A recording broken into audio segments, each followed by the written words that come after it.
നമസ്കാരം. K T സിയുടെ അടുത്ത ബാക്കി ക്വസ്റ്റ്യൻ ആണ്. 2024 ജൂലൈ മാസത്തെ account test lower K T സിയുടെ പകുതി, ഒരു ക്വസ്റ്റ്യൻ പേപ്പറിന്റെ പകുതി നമ്മൾ നേരത്തെ ഡിസ്കസ് ചെയ്തു. സമയം കുറച്ച് കൂടിപ്പോയി എന്നാണ് ഇപ്പോൾ തോന്നുന്നത്. അപ്പോൾ അടുത്തത് കുറച്ചുകൂടെ സ്പീഡിൽ നമുക്ക് പറയാം.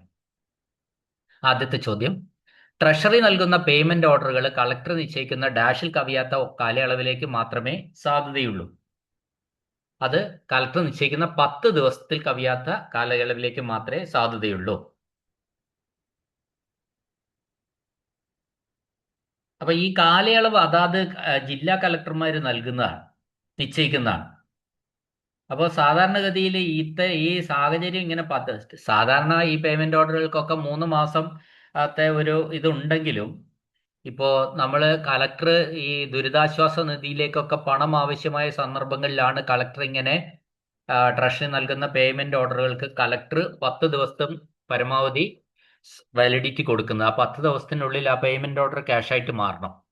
എന്നാൽ മാത്രമേ ആ ദുരിതാശ്വാസം അതിന്റെ ഗുണഭോക്താക്കൾക്ക് ആ പണം കിട്ടുള്ളൂ. അതുകൊണ്ടാണ് താമസം. ആ 10 ദിവസമാക്കി ലിമിറ്റ് ചെയ്തിരിക്കുന്നത്. സ്ഥിരമായിട്ട് ചോദിക്കുന്ന ചോദ്യമാണ്. കളക്ടർ നിശ്ചയിക്കുന്ന കളക്ടർ നിശ്ചയിക്കുന്ന വാലിഡിറ്റി പീരീഡ് എന്ന് പറയുന്നത് 10 ദിവസമാണ്. അടുത്തത് ഫോമാണ്. വീണ്ടും 53ാമത്തെ ചോദ്യമാണ്. പേയ്മെന്റിനായി താഴെ പറയുന്ന ഏത് രേഖയാണ് ബാങ്കിൽ ഹാജരാക്കേണ്ടതില്ല? Which one of the following document need not be presented in the bank for payment? അപ്പോൾ ഇതില് ഒരു ബില്ലാണ് നമ്മൾ ബാങ്കിൽ നിന്ന് ബില്ല് പാസ്സാക്കി പണം മേടിക്കുകയാണെങ്കിൽ ബില്ല് ബാങ്കിൽ ഹാജരാക്കണം. ചെക്കാണെങ്കിൽ ചെക്ക് ബാങ്കിൽ ഹാജരാക്കണം. എന്നാൽ ട്രഷറി ബിൽ ബുക്ക് ബാങ്കിൽ ഹാജരാക്കേണ്ടതില്ല. ട്രഷറി ബിൽ ബുക്ക് ട്രഷറിയിൽ മാത്രം ഹാജരാക്കിയാൽ മതി. അത് പാസ്സാക്കി കഴിയുന്നതോടുകൂടി ട്രഷറി ബിൽ ബുക്ക് ആ സ്ഥാപന മേധാവിക്ക് തിരികെ കൊണ്ടുപോകാം. ബാങ്കിൽ ട്രഷറി ബുക്കിന്റെ ആവശ്യമില്ല. അടുത്ത ചോദ്യം. ഈ ചോദ്യവും സ്ഥിരമായി ചോദിച്ചു വരുന്ന ചോദ്യമാണ്. ഹൈക്കോടതിയിലെ നിക്ഷേപങ്ങളുടെ തിരിച്ചടവ്, the repayment of deposits in the high court is governed by original and appellate side rules of the high court contained in the. അത് തിരിച്ചടവ് ഹൈക്കോടതിയിൽ അടങ്ങിയിരിക്കുന്ന ഹൈക്കോടതിയുടെ ഒറിജിനൽ അപ്പീൽ സൈഡ് റൂൾസ് അനുസരിച്ചാണ് നിയന്ത്രിക്കുന്നത്. ഏതിൽ അടങ്ങിയിരിക്കുന്നതാണെന്നാണ് ചോദിച്ചത്. അതിന്റെ answer civil rules of practice എന്നതിൽ അടങ്ങിയിരിക്കുന്ന എന്നാണ്. ഹൈക്കോടതിയിലെ നിക്ഷേപങ്ങളുടെ തിരിച്ചടവ്, റീപേയ്മെന്റ് ഓഫ് ഡിപ്പോസിറ്റ്സ് ഏതിൽ അടങ്ങിയിരിക്കുന്നതാണ്? Answer civil rules of practice. അപ്പൊ അത് സിവിൽ എന്ന് കണ്ടാൽ തന്നെ ആൻസർ എഴുതിയാം നമുക്ക്. Civil rules of practice. അടുത്ത ചോദ്യം, അതും ഒരുപാട് തവണ വന്ന ചോദ്യമാണ്. അടുത്ത ചോദ്യം: താഴെ പറയുന്ന വകുപ്പുകളിൽ ഏതാണ് ചെക്കുകൾ മുഖേന ശമ്പളവും അലവൻസും ഒക്കെ എടുക്കാവുന്നത്?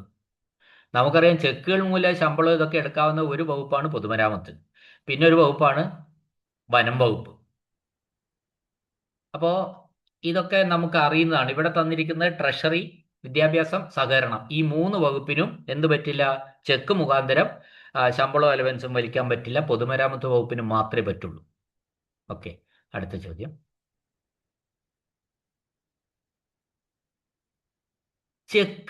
ഒരു ചെക്കിന്റെ കാലാവധിയാണ് പറയുന്നത് കേട്ടോ. ഇത് ശ്രദ്ധിക്കണേ.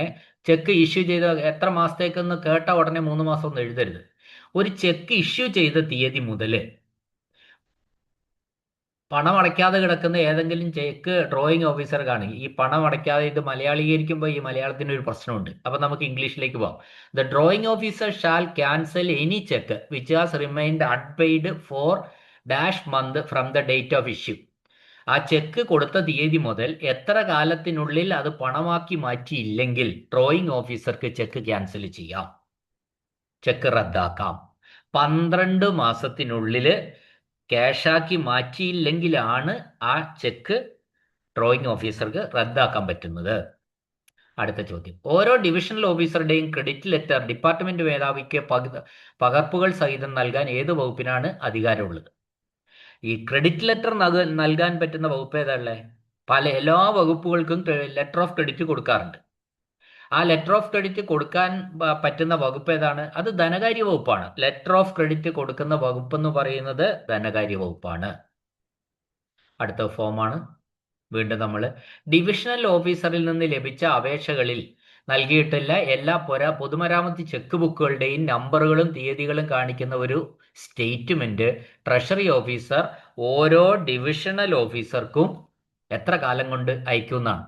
The treasury officer should send dash to each divisional officer a statement showing the numbers and dates of all public works checkbooks issued on requisitions received from, അതായത് ഡിവിഷണൽ ഓഫീസർമാരിൽ നിന്നുള്ള അപേക്ഷകളിന്മേൽ നൽകിയിട്ടുള്ള എല്ലാ പൊതുമരാമത്ത് ചെക്ക് ബുക്കുകളുടെയും നമ്പറും തീയതിയും കാണിക്കുന്ന ഒരു സ്റ്റേറ്റ്മെന്റ് ട്രഷറി ഓഫീസർ ഡിവിഷണൽ ഓഫീസർക്ക് തന്നെ അയച്ചു കൊടുക്കും. എത്ര കാലത്തിനുള്ളിൽ?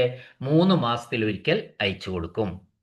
അതും ഇമ്പോർട്ടൻ്റ് ക്വസ്റ്റ്യൻ ആണ്, സ്ഥിരമായി ചോദിച്ചു കാണുന്ന ചോദ്യമാണ്. അടുത്ത ചോദ്യം, എല്ലാ സർവീസ് പെൻഷനുകളും സർവീസ് ഫാമിലി പെൻഷനും സംസ്ഥാനത്തിന്റെ കൺസോളിഡേറ്റഡ് ഫണ്ടിൽ നിന്ന് ഡെബിറ്റ് ചെയ്യേണ്ട ദിവസം ഏതാ?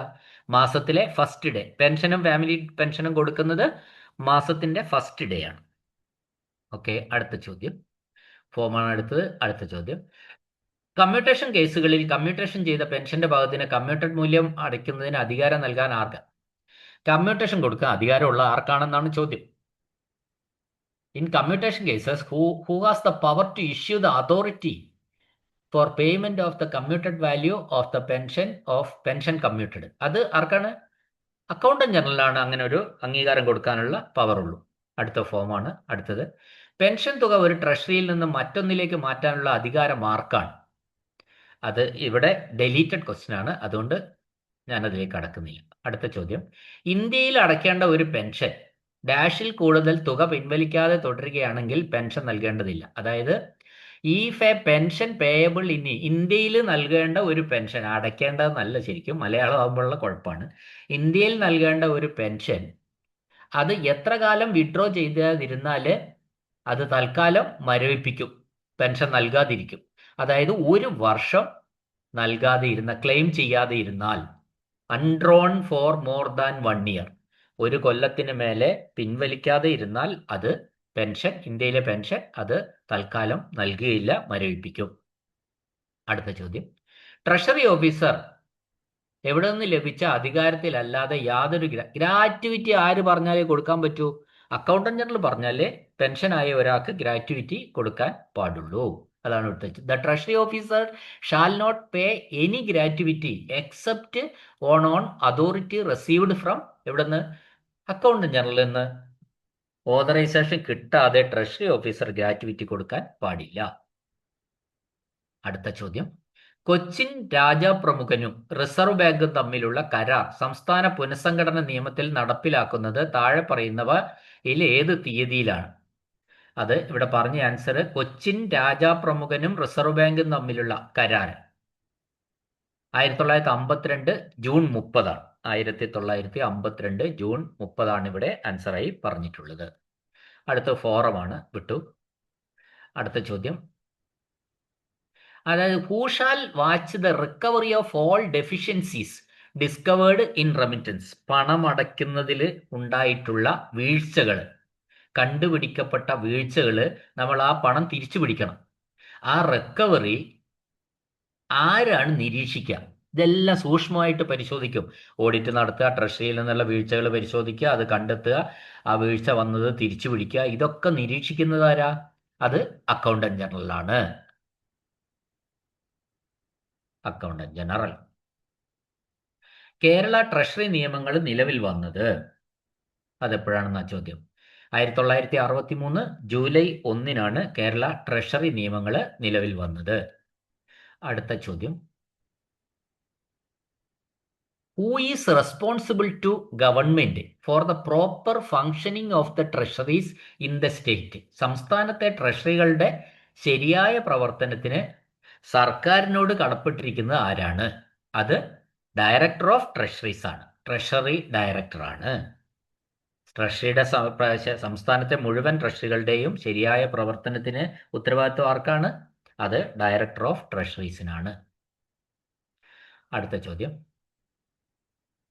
അടുത്ത ഡെലീറ്റഡ് ആണ്, 74ാമത്തെ ചോദ്യം. അടുത്ത ചോദ്യം, ട്രഷറി ഡയറക്ടർ ഓരോ ജില്ലാ ട്രഷറിയിലെയും ക്യാഷ് ബാലൻസ് എത്ര കാലത്തിനുള്ളിൽ പരിശോധിക്കണം? ഒരിക്കലെങ്കിലും 3 മാസത്തിനുള്ളിൽ ഒരിക്കലെങ്കിലും പരിശോധിക്കണം. ട്രഷറി ഡയറക്ടർ അഥവാ ഡയറക്ടർ ഓഫ് ട്രഷറീസ് ഓരോ ജില്ലാ ട്രഷറിയിലെയും ക്യാഷ് ബാലൻസ് ട്രഷറി ഡയറക്ടർ എത്ര കാലത്തിനുള്ളിൽ 3 മാസത്തിലൊരിക്കലെങ്കിലും പരിശോധിക്കേണ്ടതാണ്. 3 മാസത്തിലൊരിക്കലെങ്കിലും പരിശോധിക്കേണ്ടതാണ്. അടുത്തത് ഫോമാണ്, അതിൻ്റെ അടുത്തത് അപ്പൻഡിക്സ് ആണ്. ഓക്കെയാണ്. അടുത്ത ചോദ്യം, സബ് ട്രഷറിയുടെ പ്രതിമാസ ക്ലോസിംഗ് ബാലൻസ് പരിശോധിച്ച് ഫലം സബ് ട്രഷറി ഓഫീസർ മാസത്തിലെ ഏത് ദിവസമാണ് ജില്ലാ ട്രഷറി ഓഫീസർക്ക് റിപ്പോർട്ട് ചെയ്യേണ്ടത്? പ്രതിമാസ ക്ലോസിംഗിന്റെ ഫലമാണ്. അത് ലാസ്റ്റ് വർക്കിംഗ് ഡേയിലാണ്. ആ മാസത്തിന്റെ ലാസ്റ്റ് വർക്കിംഗ് ഡേയിലാണ് റിപ്പോർട്ട് ചെയ്യേണ്ടത്. ആ മാസത്തെ ലാസ്റ്റ് വർക്കിംഗ് ഡേയിലാണ് ഡിപ്പോസിറ്റ് ജില്ലാ ട്രഷറി ഓഫീസർക്ക് റിപ്പോർട്ട് ചെയ്യേണ്ടത്, അവസാനത്തെ പ്രവൃത്തി ദിവസം. അടുത്ത ഫോമാണ്, വിട്ടു. ഡബിൾ ലോക്ക് സ്ട്രോങ് റൂം തുറക്കുമ്പോഴും അടയ്ക്കുമ്പോഴും ട്രഷറി ഓഫീസറും ആരും വേണം? ഡബിൾ ലോക്ക് സ്ട്രോങ് റൂം തുറക്കുമ്പോഴും അടയ്ക്കുമ്പോഴും ട്രഷറി ഓഫീസർ ഉണ്ടാവണം. അദ്ദേഹത്തിന്റെ കൂടെ ആരാ ഉണ്ടാവേണ്ടത്? അത് ചീഫ് ട്രഷററാണ്, അല്ലെ മുഖ്യ ട്രഷറർ. ചീഫ് ട്രഷററാണ്. ഡബിൾ ലോക്കിന്റെ രണ്ടാൾക്കാർ അവരെ രണ്ടുപേരുമാണല്ലോ, ട്രഷറി ഓഫീസറും പിന്നെ ചീഫ് ട്രഷററുമാണ് ഈ ഡബിൾ ലോക്കിന്റെ ഉത്തരവാദികൾ. അടുത്ത ചോദ്യം, മുറി സുരക്ഷിതമാണെന്നും സ്ട്രോങ്ങുമായി ഉപയോഗിക്കാൻ യോഗ്യമാണെന്നും സാക്ഷ്യപ്പെടുത്താനുള്ള അധികാരം ആർക്കാണ്? അറിയാലോ എല്ലാവർക്കും. ട്രഷറിയിലെ സ്ട്രോങ് റൂമിന്റെ സർട്ടിഫിക്കേഷൻ, അത് സ്ട്രോങ് റൂമായി ഉപയോഗിക്കാം, ഒരു കുഴപ്പമില്ല, യോഗ്യമാണെന്നൊക്കെ സാക്ഷ്യപ്പെടുത്തുന്നത് പൊതുമരാമത്ത് വകുപ്പിലെ എക്സിക്യൂട്ടീവ് എഞ്ചിനീയർ ആണ്. പൊതുമരാമത്ത് വകുപ്പിലെ എക്സിക്യൂട്ടീവ് എഞ്ചിനീയർ. റിപ്പീറ്റ് ചെയ്യുന്ന ചോദ്യമാണ്. ഓക്കെ. അടുത്ത ചോദ്യം, who is responsible for maintaining the required form of currency chest? Currency chest maintain ആരാ? കറൻസി ഓഫീസറാണ്. കറൻസി ചെസ്റ്റ് മെയിൻറ്റെയിൻ ചെയ്യേണ്ട ഉത്തരവാദിത്തം, അത് ആ രൂപത്തിൽ നിലനിർത്തേണ്ട ഉത്തരവാദി ആരാണ്? കറൻസി ഓഫീസറാണ്. അടുത്ത ചോദ്യം, ഒരു കറൻസി ചെസ്റ്റ് ബുക്ക് എത്ര സാമ്പത്തിക വർഷത്തേക്ക് സൂക്ഷിക്കണം? 3. ഒരു കറൻസി ചെസ്റ്റ് ബുക്ക് 3 സാമ്പത്തിക വർഷം സൂക്ഷിച്ചിരിക്കണം. ആൻസർ 3 സാമ്പത്തിക വർഷം എന്നാണ്. അടുത്ത ഫോമാണ്. അടുത്ത ചോദ്യം, ട്രഷറി ഓഫീസർക്ക് പ്രതിമാസ പണ ബാലൻസ് പരിശോധിക്കാതെയും തുടർന്നുള്ള മാസങ്ങളിൽ കൂടുതൽ അക്കൗണ്ടുകളിൽ ഒപ്പിടാതെയും കടന്നുപോകാൻ അനുവദിക്കാനാവില്ല. ഈ ചോദ്യം വേറെ എവിടേക്കോ കണ്ടിട്ടുണ്ട്. ക്വസ്റ്റ്യൻ ഒരിക്കൽ കൂടി ഇംഗ്ലീഷിൽ വായിക്കാം. A treasury officer cannot allow to pass without verifying the monthly cash balance and signing the accounts more than dash consequent months. അപ്പൊ ഇതിൽ മനസ്സിലാക്കേണ്ട ഒരു കാര്യം എന്താ, വിശദീകരിച്ച് പറയാം. സാധാരണഗതിയിൽ ട്രഷറി ഓഫീസർ ഓരോ മാസത്തിന്റെ അവസാനത്തിലും ആ ട്രഷറി ഓഫീസർ ആ മന്ത്ലി ക്യാഷ് ബാലൻസ് വെരിഫൈ ചെയ്യേണ്ടതായിട്ടുണ്ട്, നിർബന്ധമായിട്ടും. അതിനുശേഷം അദ്ദേഹം അതിന്റെ അക്കൗണ്ട്സിൽ ഒപ്പിടാനുണ്ട്. മന്ത്ലി ക്യാഷ് ബാലൻസ് വെരിഫൈ ചെയ്യും, അക്കൗണ്ട്സിൽ ഒപ്പിടാനും ഉണ്ട്. എന്നാൽ സാധാരണഗതി 15 ദിവസത്തിനുള്ളിൽ ക്യാഷ് ബാലൻസ് വെരിഫൈ ചെയ്യാറുണ്ട്. മാസത്തിന്റെ അവസാനം പൂർണ്ണമായിട്ടും ഇത് ചെയ്തിരിക്കണം. അങ്ങനെ ചെയ്യാതെ 1 മാസം പോയി, 2 മാസം പോയി, 2 മാസത്തിനപ്പുറത്തേക്ക് പോകാൻ പാടില്ല. അതാണ് ഇവിടുത്തെ ചോദ്യം. നിർബന്ധമായിട്ടും ക്യാഷ് ബാലൻസ് വെരിഫൈ ചെയ്യുകയും സൈൻ ചെയ്യാതെയും തുടർച്ചയായ 2 മാസത്തിനപ്പുറത്തേക്ക് ട്രഷറി ഓഫീസർക്ക് പോകാൻ കഴിയില്ല, പാടില്ല എന്നാണ് അർത്ഥം. മനസ്സിലായിട്ടുണ്ടല്ലോ ചോദ്യത്തിന്റെ ഉത്തരം? ഓക്കെ. അടുത്ത ചോദ്യം, സർക്കാർ ഓഫീസുമായി ബന്ധപ്പെട്ട് ശമ്പളം, അവധി ശമ്പളം, അലവൻസ് എന്നിങ്ങനെയുള്ള എല്ലാ പണത്തിനും വ്യക്തിപരമായിട്ട് ഉത്തരവാദി ആരാണ്? അപ്പൊ ഇവിടെ സാധാരണഗതിയിൽ സർക്കാർ ഓഫീസുമായിട്ട് ബന്ധപ്പെട്ട ശമ്പളവും ലീവ് സാലറി, അലവൻസ് ഒക്കെ കൊടുക്കുന്ന ആള് പിന്നെ ഡ്രോയിങ് ഓഫീസറാണ്. അപ്പൊ ഇവിടെ ഡ്രോയിങ് ഓഫീസർ എന്നൊരു ഉത്തരവില്ല. ജൂനിയർ സൂപ്രണ്ട്, സെക്ഷൻ ക്ലർക്ക്, വകുപ്പ് മേധാവി എന്നാ. അങ്ങനെയാണെങ്കിൽ നമ്മൾ പറയുന്നു അത് ഓഫീസ് മേധാവിക്കാണ്. ഓഫീസ് മേധാവി തന്നെയാണ് മിക്കവാറും സ്ഥലങ്ങളിൽ DDO, അതായത് ഡ്രോയിങ് ഓഫീസർ. എന്നാൽ ചില ഓഫീസുകളിൽ ഓഫീസ് മേധാവി അല്ല ഡ്രോയിങ് ഓഫീസർ, അങ്ങനെയും ഉണ്ട്. അത് ശരിക്ക് പറയുകയാണെങ്കിൽ ഉത്തരം ഡ്രോയിങ് ഓഫീസറാണ്. പക്ഷെ ഇവിടെ ഓഫീസ് മേധാവി ഉള്ളതുകൊണ്ട് അത് മതി. ഓക്കെ. അടുത്ത ചോദ്യം, പണമടച്ച തീയതി മുതൽ എത്ര വർഷത്തേക്കാണ് സബ് വൗച്ചറുകൾ സൂക്ഷിക്കേണ്ടത്? സബ് വൗച്ചറുകൾ ക്യാൻസൽ ചെയ്ത് അത് ഒഴിവാക്കരുത്. 3 വർഷത്തേക്ക്. അതായത് sub vouchers should be kept for how many years from the date of payment. പണം നൽകിയതിന് ശേഷം ആ ബില്ലുമായി ബന്ധപ്പെട്ട സബ് വൗച്ചറുകൾ 3 വർഷം സൂക്ഷിച്ചിരിക്കണം. അടുത്ത ചോദ്യം ഹോമാണ്, വിട്ടു.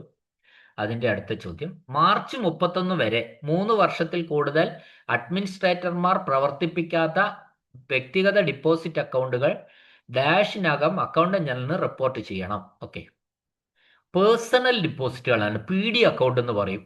ഓരോ സ്ഥാപനത്തിന്റെയും പി ഡി അക്കൗണ്ട് നിങ്ങൾക്ക് അറിയുന്നതാണത്.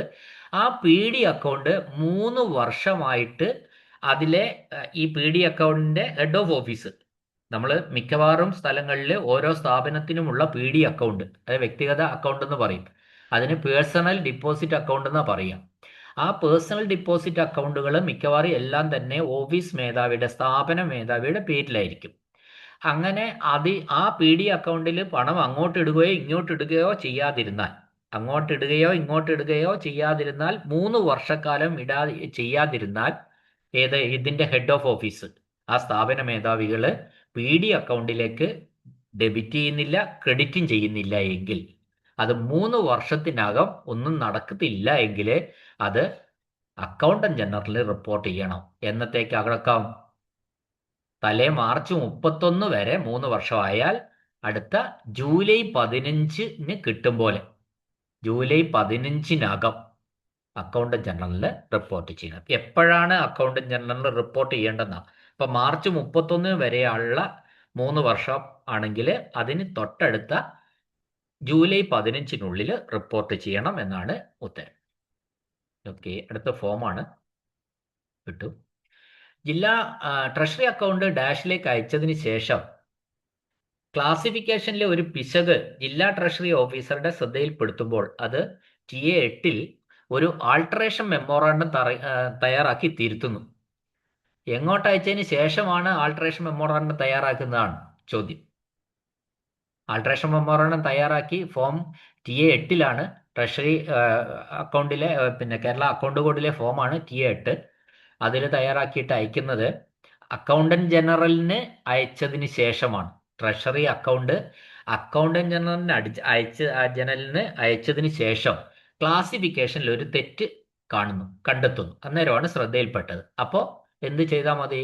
അത് TA ഫോം 8 ഒരു ആൾട്ടറേഷൻ മെമ്മോറാണ്ടം തയ്യാറാക്കിയിട്ട് തിരുത്തണം.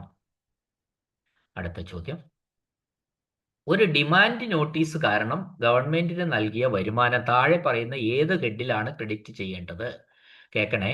Revenue paid to government on account of a demand notice due should be credited to which one of the following heads? അപ്പൊ നമുക്ക് ഇത് മനസ്സിലായോ? ഒരു ഡിമാൻഡ് നോട്ടീസിലൂടെ ഗവൺമെന്റിന് നൽകിയ വരുമാനം, അതാണ് അതിൽ ചോദിക്കുന്നത്. ഇപ്പൊ ഗവൺമെന്റിലേക്ക് ലഭിക്കേണ്ട അല്ലെങ്കിൽ ലഭിക്കുന്ന തുകകളെ പൊതുവെ റവന്യൂ റെസീറ്റ്, ക്യാപിറ്റൽ റെസീറ്റ്, ഡെറ്റുകൾ അങ്ങനെ തരംതിരിക്കാറുണ്ട്. അപ്പം നമ്മൾ ഒരു ഡിമാൻഡ് നോട്ടീസ് പ്രകാരം ഗവൺമെന്റിലേക്ക് അടയ്ക്കുന്ന തുക, ഡിമാൻഡ് നോട്ടീസ് കൊടുത്തിട്ട് ഗവൺമെന്റിലേക്ക് അടയ്ക്കുന്ന തുക, അത് സാധാരണയായി ഗവൺമെന്റിന്റെ സ്ഥിര വരുമാനത്തോടോ നികുതികളടക്കമുള്ള ഇനങ്ങളോടോ ബന്ധപ്പെട്ടിരിക്കുന്നു. അതിനൊരു ഉദാഹരണം പറഞ്ഞാൽ, നമ്മളൊരു നികുതി കുടിശ്ശിക അല്ലെ ഒരു പിഴ, അത് സർക്കാരിന്റെ വരുമാനമാണ്. അത് അടച്ചില്ലേ നമ്മൾ നോട്ടീസ് അടിക്കും.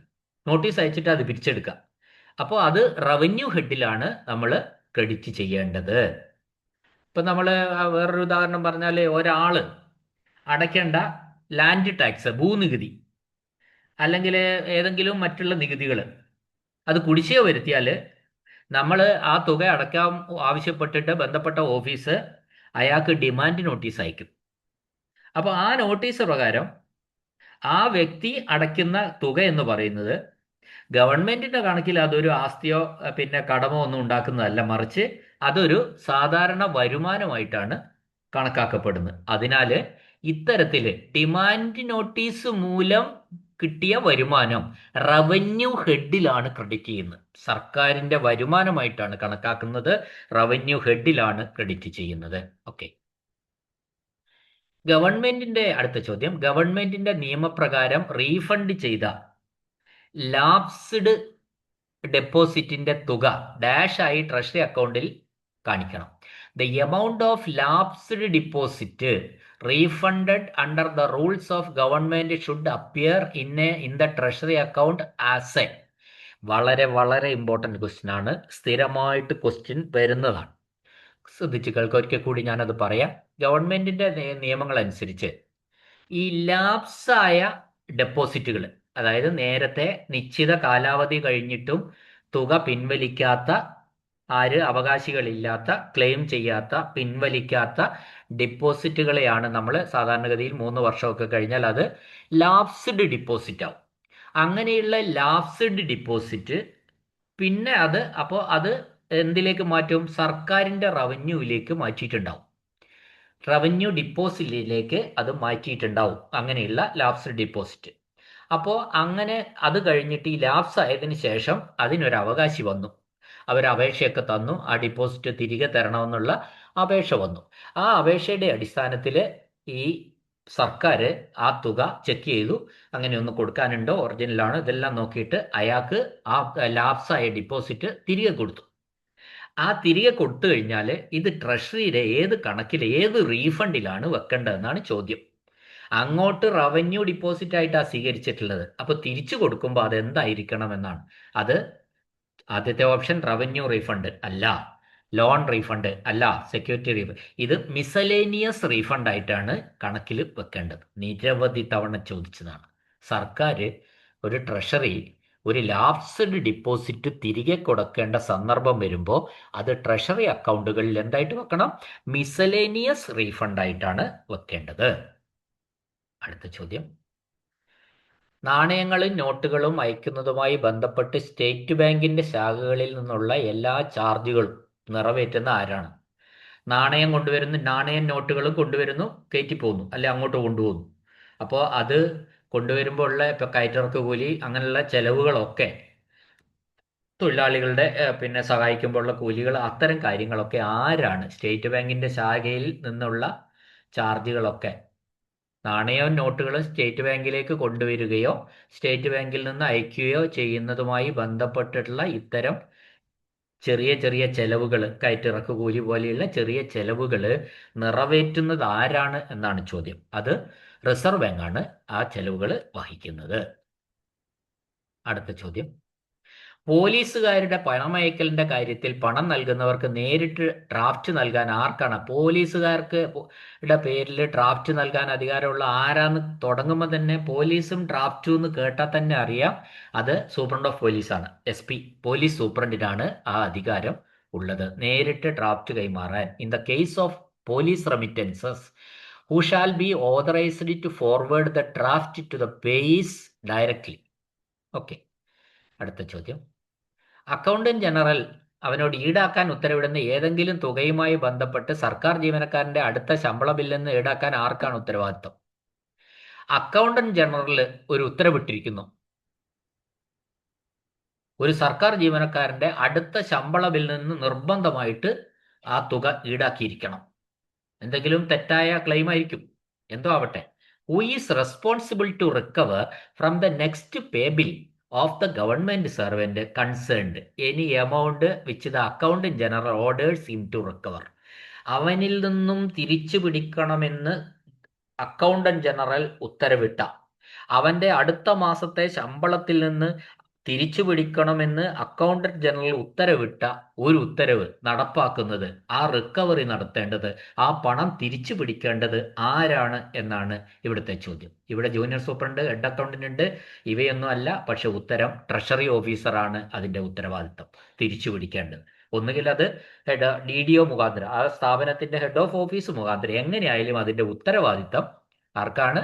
ട്രഷറി ഓഫീസർക്കാണ്. അങ്ങനെ ഒന്ന് അക്കൗണ്ടന്റ് ജനറൽ പറഞ്ഞിട്ടുണ്ടെങ്കിൽ അടുത്ത മാസത്തെ ശമ്പള ബില്ലിൽ ഇന്ന ഉദ്യോഗസ്ഥന്റെ ആയിട്ട് ബന്ധപ്പെട്ട പണം, അത്രയും പണം അവൻ്റെ ശമ്പളത്തിൽ നിന്ന് തിരിച്ചു പിടിക്കണം, റിക്കവറി നടത്തണമെന്ന് അക്കൗണ്ടന്റ് ജനറൽ ഉത്തരവിട്ടിട്ടുണ്ടെങ്കിൽ ആ കാര്യം നടപ്പിലാക്കേണ്ടത് ട്രഷറി ഓഫീസറാണ്. ഓക്കെ. അടുത്തത് ഫോമാണ്. 100ാമത്തെ ചോദ്യം ഫോമാണ്, റൂളാണ്. അത് ഞാൻ പറയേണ്ട ആവശ്യമില്ല. നമ്മൾ റൂൾസ് ആ രീതിയിൽ നോക്കി ചെയ്യാവുന്നേ ഉള്ളൂ. ഓക്കെ. ഈ ക്വസ്റ്റ്യൻ പേപ്പറും ഇവിടെ നമ്മൾ അവസാനിക്കുകയാണ്. ക്വസ്റ്റ്യൻ ഒരുപാട് ചെയ്യുമ്പോൾ നിങ്ങൾക്ക് കൂടുതൽ ശരിയാവുന്നുണ്ട് എന്ന് ഞാൻ മനസ്സിലാക്കുന്നു. ക്ലാസ് കേട്ട എല്ലാവർക്കും നന്ദി, നമസ്കാരം.